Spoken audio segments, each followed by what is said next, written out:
एक कपल के शादी के 11 साल बाद एक लड़का हुआ। वे बहुत ही प्रेमी कपल थे और उनका लड़का उनकी आंखों का तारा था। एक सुबह जब वह लड़का तकरीबन 2 साल का था, पति ने एक दवाई की बोतल खुली देखी और उसे काम पर जाने के लिए देरी हो रही थी, इसलिए उसने अपनी पत्नी से उस बोतल को ढक्कन लगाने और अलमारी में रखने को कहा। लड़के की मम्मी रसोई घर में इतना विलीन थी कि वो ये बात पूरी तरह से भूल गई थी। लड़के ने वो बोतल देखी और खेलने के इरादे से उस बोतल की ओर गया। बोतल के कलर ने उसे मोह लिया था, इसलिए उसने उसमें की दवाई पूरी पी ली थी। उस दवाई की छोटे बच्चों को छोटी सी मात्रा भी जहरीली हो सकती थी। उसकी मम्मी उसे जल्दी से जल्दी दवाखाने ले गई, जहां उसकी मौत हो गई। उसकी मम्मी पूरी तरह से हैरान हो गई थी। वह भयभीत हो गई थी कि कैसे वो अब अपने पति का सामना करेगी। जब लड़के के परेशान पिता दवाखाने में आए तो उन्होंने अपने बेटे को मृत पाया और अपनी पत्नी की ओर देखते हुए सिर्फ 4 शब्द कहे।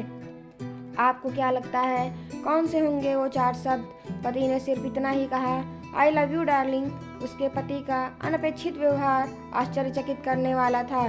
उसका लड़का मर चुका था, वो उसे कभी वापस नहीं ला सकता था और वो उसकी पत्नी में भी कोई कसूर नहीं ढूंढ सकता था।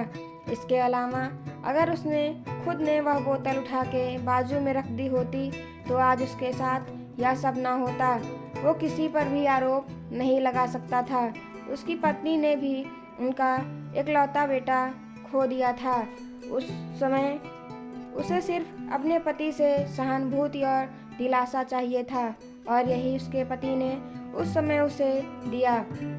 कभी कभी हम इसी समय में समय व्यर्थ कर देते हैं कि परिस्थिति के लिए कौन जिम्मेदार है या कौन आरोपी है। ये सब हमारे आपसी रिश्तों में होता है। जहाँ हम जॉब करते हैं वहाँ या जिन लोगों को हम जानते हैं उन सभी के साथ होता है और परिस्थिति के आवेश में आकर हम अपने रिश्ते को भूल जाते हैं और एक दूसरे का सहारा बनने के बजाय एक दूसरे पर आरोप लगाते हैं। कुछ भी हो जाए हम उस व्यक्ति को कभी नहीं भूल सकते जिससे हम प्रेम करते हैं। इसीलिए जीवन में जो आसान है उसे प्रेम करो। आपके पास अभी जो है उसे जमा करो और अपनी तकलीफ़ों को विचार कर के बढ़ाने के बजाय उन्हें भूल जाओ।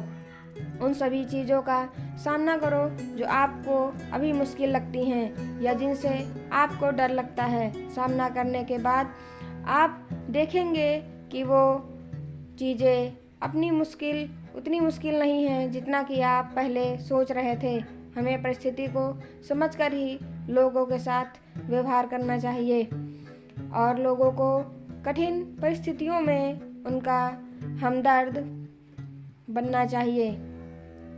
दोस्तों, अगर इस तरह की प्रेरणादायक कहानियाँ पढ़कर हमें काफ़ी कुछ सीखने को मिलता है। अगर आप लोगों को ये स्टोरी पसंद आई हो please like share and subscribe. Thank you.